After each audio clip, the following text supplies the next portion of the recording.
ينالك نفعه ما دمت حيا ويبقى ذكره لك إن ذهبت.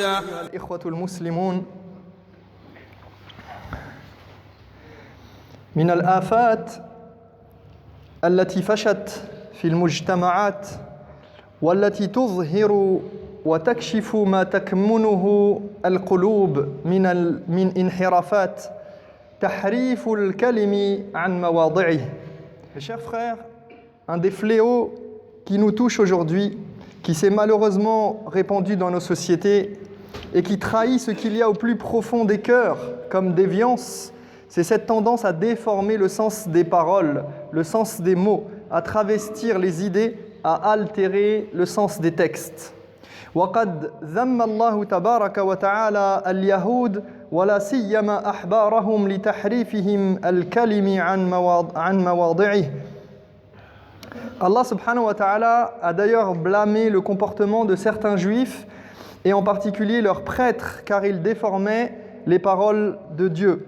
فقال تعالى من الذين هادوا يحرفون الكلم عن مواضعه ويقولون سمعنا وعصينا، يعني بدلا من أن يقولوا سمعنا وأطعنا حرفوا كلمة أطعنا بكلمة عصينا.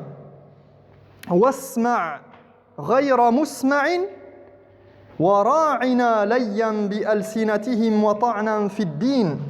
يحرفون الكلم عن مواضعه أي عن معانيه التي وضع عليها هذا الكلام.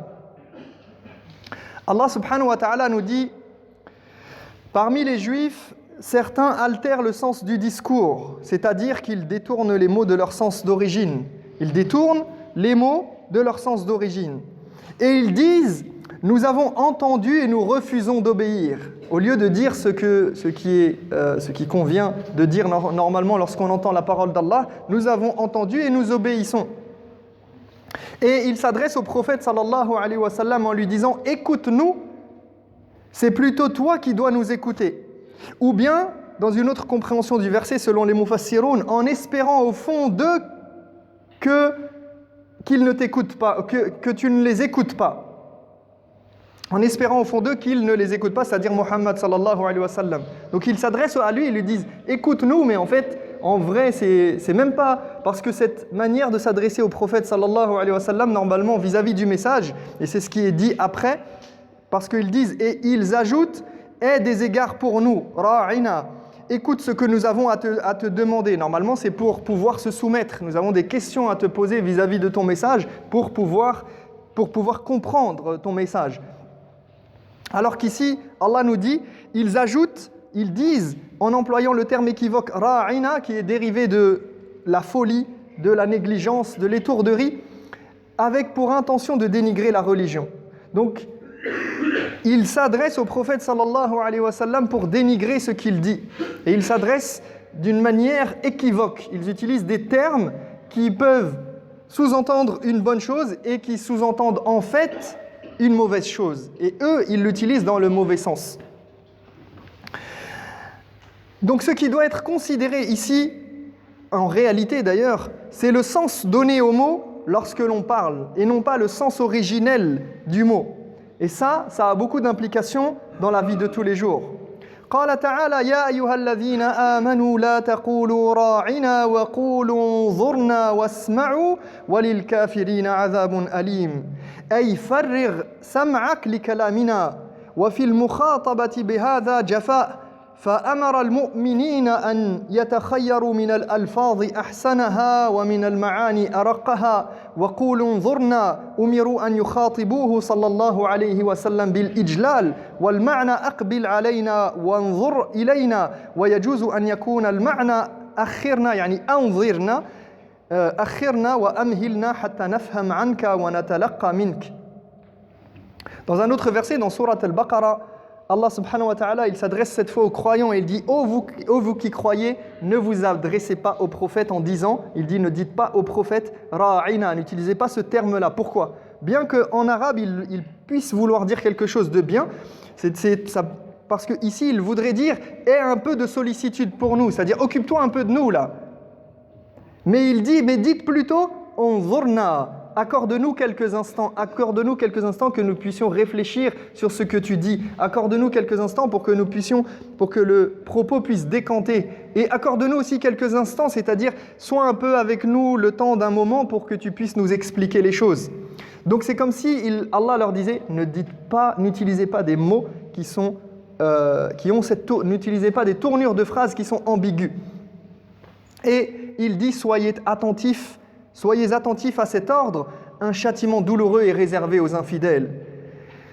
ثم يخاطب محمدا صلى الله عليه وسلم سيدنا يقول يا أيها الرسول لا يحزنك الذين يسارعون في الكفر من الذين قالوا آمنا بأفواههم ولم تؤمن قلوبهم ومن الذين هادوا سماعون للكذب سماعون لقوم آخرين لم يأتوك ماذا يفعلون؟ يحرفون الكلمة من بعد مواضعه يقولون إن أوتيتم هذا فخذوه وإن لم تؤتوه فاحذروا. Maintenant, Allah subhanahu wa ta'ala, dans un autre verset, il s'adresse directement au prophète sallallahu alayhi wa sallam et il lui dit, ô prophète, ne t'afflige pas à cause de ces personnes qui, à la première occasion de ta communauté, ces personnes qui disent embrasser ton message, il dit ne t'afflige pas à cause de ceux qui, à la première occasion, manifestent leur incroyance. Que ce soit ceux qui se disent croyants alors qu'au fond d'eux-mêmes, ils ne le sont pas. Donc ils proclament, ils disent nous sommes croyants, mais en vrai, tous leurs actes montrent le contraire. Et il dit, ou bien que ce soit de la part des Juifs qui, friands de mensonges, prêtent une oreille complaisante au discours de ceux qui ne viennent jamais écouter les tiens, qui s'emploient à altérer le sens des Écritures et disent aux leurs, si on vous propose telle idée, c'est-à-dire si, parce que ici, ce que disent les mufassiroun, c'est qu'il y avait des gens qui venaient voir le prophète sallallahu alayhi wa sallam de la communauté juive pour demander de trancher sur des différends ou de donner un jugement de la part d'Allah subhanahu wa ta'ala, un jugement divin sur une affaire. Et donc, certains disaient à leurs congénères et leurs co-religionnaires, ils disaient, si on vous propose telle idée, c'est-à-dire si le jugement vous convient, le jugement du prophète sallallahu alayhi wa sallam vous convient, alors acceptez-le. Sinon, soyez sur vos gardes et n'acceptez pas de jugement qui va à l'encontre de vos intérêts. فالكلام المنزل من عند الله تبارك وتعالى أزالوه وبدلوه ووضعوا مكانه كلاما غيره. Le message provenant de Dieu était ainsi altéré, transformé et modifié. فمرة يبدلون كلام الله بكلام من عندهم ومرة أخرى يحرفون كلام الله بتأويله حسب أهوائهم بما اقتضته شهواتهم. Tantôt ils modifiaient littéralement le texte de leur propre chef, tantôt ils en modifiaient le sens en donnant des interprétations douteuses en fonction de leurs penchants et de leurs envies. وهذه أيها الإخوة الكرام آفة من أعظم الآفات وأكثرها أضرارا على المجتمع وعلى سلامة الخطاب واستقامة الحوار وحركة التفكير وهي تحجب الناس عن تبين الصواب. Et ceci, mes chers frères, c'est un grave fléau qui touche notre société à différents niveaux et qui mine les débats, qui empêche les gens de réfléchir correctement et d'arriver à comprendre les choses et d'aboutir à la vérité. أفتطمعون أن يؤمنوا لكم وقد كان فريق منهم يسمعون كلام الله ثم يحرفونه من بعد ما عقلوه وهم يعلمون. Pensez-vous vraiment, nous dit Allah subhanahu wa ta'ala, qu'ils vont suivre votre voie alors que certains d'entre eux ont déjà altéré sciemment la parole de Dieu après en avoir bien saisi le sens? والتحريف أيها الإخوة أنواع يجمعها نوعان تحريف تأويل يعني تحريف المعنى وتحريف تنزيل يعني تحريف الكلام. فأما تحريف التأويل فكثير جدا وقد ابتليت به طوائف من هذه الأمة. وأما تحريف التنزيل فقد وقع فيه كثير من الناس يحرفون ألفاظ الرسول صلى الله عليه وسلم ويروون الحديث روايات منكرة.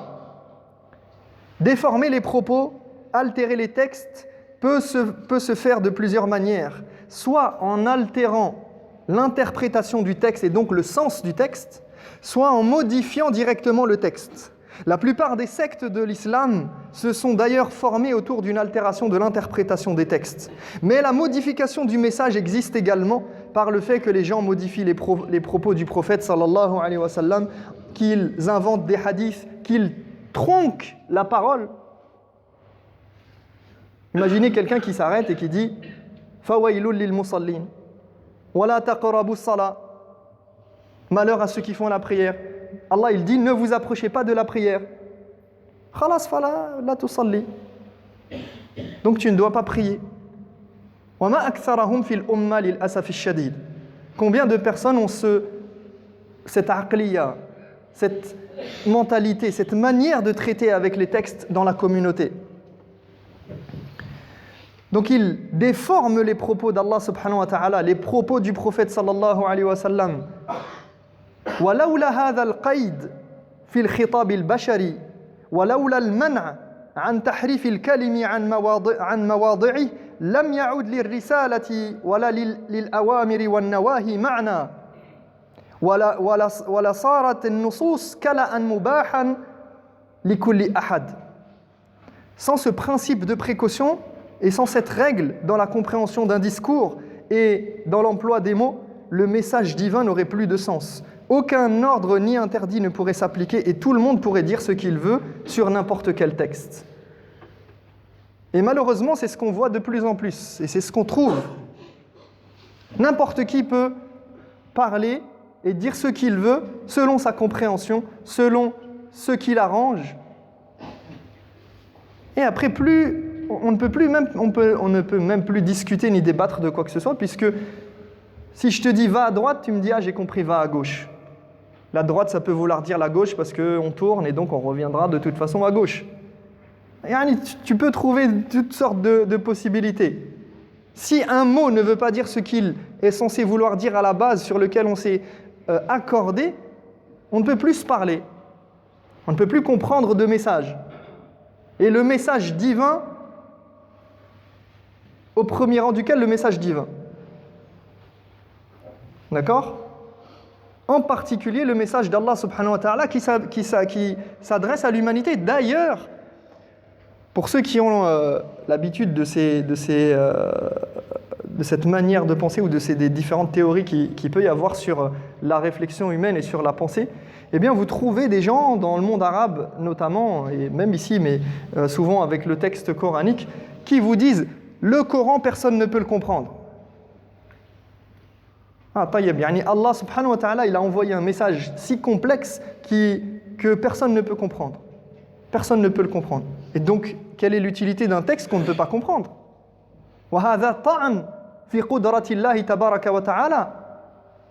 C'est une manière de dénigrer Allah subhanahu wa ta'ala. C'est comme s'il était hasha wa kalla, qu'il était incapable de fournir et de produire un discours audible et sensé et qui a une vocation à être appliqué. فالتحريف يكون بتأويلات فاسدة وبتبديل النصوص وكذلك بتغيير المسميات كتسمية الخمر بمشروبات روحية مثلا. تغيير المسميات لا يغير الحقائق فلا يغير الأحكام. L'altération du discours se fait donc par des interprétations fallacieuses ou encore par la transformation directe du texte, mais aussi en utilisant des mots nouveaux pour détourner de la réalité. Comme par exemple l'alcool, qu'on appelle spiritueux, ou si on l'appelait par exemple, imaginons qu'on appelle l'alcool boisson fortifiante. Ah taïeb, je bois une boisson fortifiante, j'ai le droit. Qu'est-ce que je fais de mal ? Mais c'est de l'alcool en réalité. Donc ça ne change rien, que tu appelle-le comme tu veux. L'essentiel, c'est le haqiqa. C'est la réalité de cet objet, la réalité de cet acte. Et aujourd'hui, regardez combien de fois on déguise les choses et on transforme les choses pour pouvoir arriver à des fins pernicieuses et détourner du message et des ordres et des interdits. Et c'est s'extirper du message de l'islam et se détacher de ces règles et de tout ce qui peut nous être imposé ou qu'on peut voir comme difficile dans certains cas.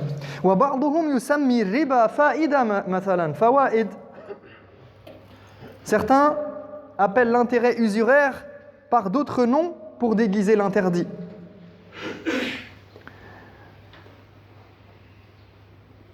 Et vous savez que ce principe-là, pour toute personne qui étudie les sciences religieuses, eh bien, on sait qu'il est important de définir les termes. Il est très très important de savoir de quoi on parle.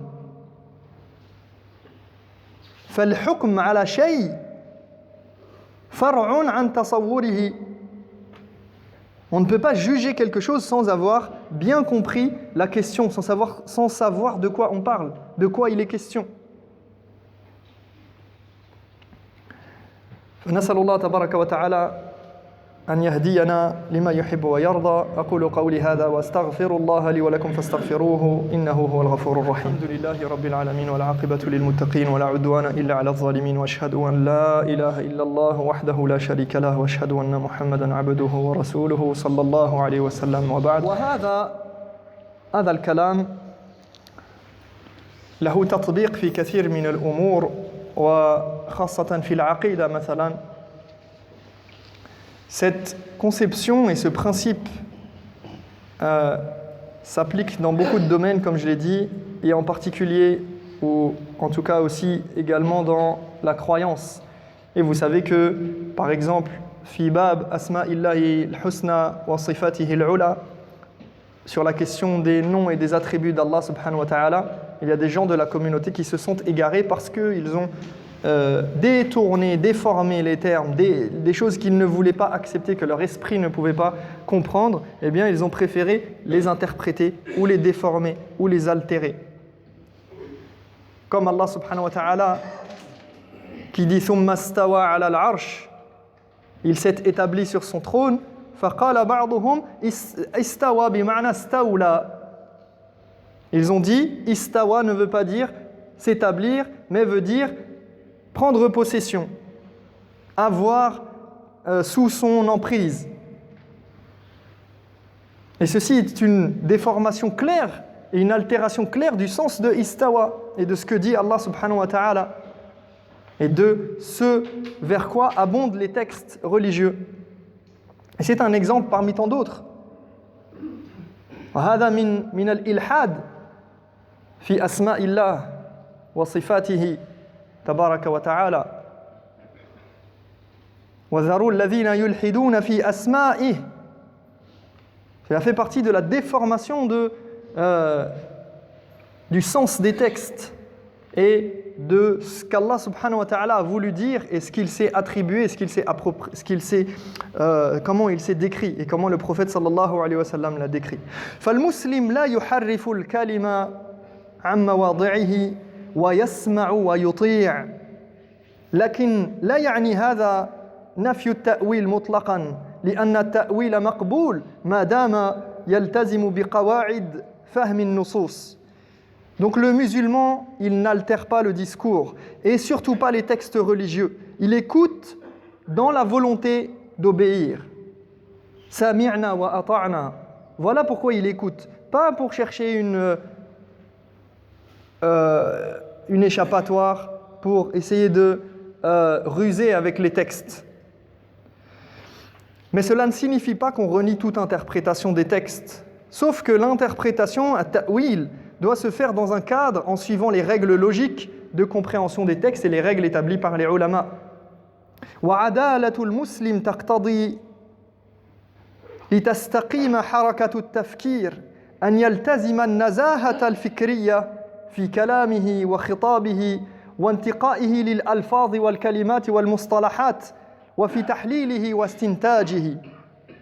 L'intégrité qui décrit le musulman par essence implique, pour que la réflexion puisse être productive, qu'il s'attache à faire preuve d'honnêteté intellectuelle dans ses propos, dans le choix des mots et des termes qu'il emploie, dans ses analyses et tout ce qu'il produit comme réflexion. Les mots ont leur importance. Les mots signifient des choses précises et ont une portée lorsqu'on les emploie. Aujourd'hui, et je vais conclure sur cette idée, un mot qu'on entend énormément et qui fait beaucoup de bruit, c'est celui de radicalisation. Dans son livre « Les mots piégés de la politique », Philippe Blanchet, qui est un professeur à l'université de Rennes en linguistique, met en évidence les dangereux plis que fait prendre à la pensée et à l'action politique l'usage du terme même de radicalisation. Il dit, et je vais le citer ici, vous avez un article que vous pouvez lire à ce sujet, il dit textuellement « radicalisation », et pourquoi je m'attache à parler de ce terme-là maintenant, c'est parce que vous avez pu voir que c'est un mot qui commence à vouloir signifier ce qu'il ne veut pas dire au départ et qui est utilisé à des fins pernicieuses pour stigmatiser une communauté, pour stigmatiser le fait même religieux. Et il est important que les musulmans soient avertis et qu'ils sachent que nous ne devons pas nous laisser prendre au piège et au jeu de l'emploi des mots et les utiliser à mauvais escient nous-mêmes. Ou bien nous laisser guider par ce vocable qui est en train de s'installer et de prendre place. Il dit « radicalisation » n'est décidément pas un terme adapté. Il dit premièrement parce que dans le champ politique, il désigne historiquement des progressistes humanistes, tout à fait opposés aux obscurantistes meurtriers dont on parle aujourd'hui. Deuxièmement, parce qu'il embarrasse au point que ses utilisateurs et promoteurs principaux n'arrivent ni à le définir de façon claire, ni à se mettre d'accord entre eux. Troisièmement, parce qu'il laisse entendre que toute radicalité est en soi dangereuse et pourrait conduire au terrorisme. C'est-à-dire qu'il ne laisse même plus place au fait d'avoir une pensée qui contredit la pensée ambiante, la pensée actuelle. Quand bien même cette pensée serait jusque-boutiste. C'est-à-dire que tu n'as plus le droit d'avoir des positions fermes sur un sujet quelconque. Il dit quatrièmement parce que son usage non spécifié mais implicitement réservé à un fanatisme religieux précis crée à la fois de la stigmatisation et de l'injustice pour les populations concernées par cette religion. Cinquièmement parce qu'il laisse penser que les fanatiques en question ne font qu'appliquer leur religion de façon intransigeante et intense, qui est le sens de radical à la base, ce qui fait croire que c'est bien l'islam qui est la racine du mal, dit islamiste, djihadiste, terroriste, que les tueries auxquelles on assiste trouvent leur fondement dans leur religion elle-même, dont on encourage ainsi le rejet par le reste de la population. Donc vous voyez comment un terme, un simple terme, il peut avoir une portée, un poids très très très important dans la société, dans le modelage et le fait de façonner les esprits et façonner la vision qu'on peut avoir du monde et la vision qu'on peut avoir de la société et comment il biaise les débats et il mine le dialogue entre les gens. فنسأل الله تبارك وتعالى أن يهدينا وأن يتوب علينا وأن يغفر لنا اللهم اغفر لنا ما قدمنا وما أخرنا وما أنت أعلم به منا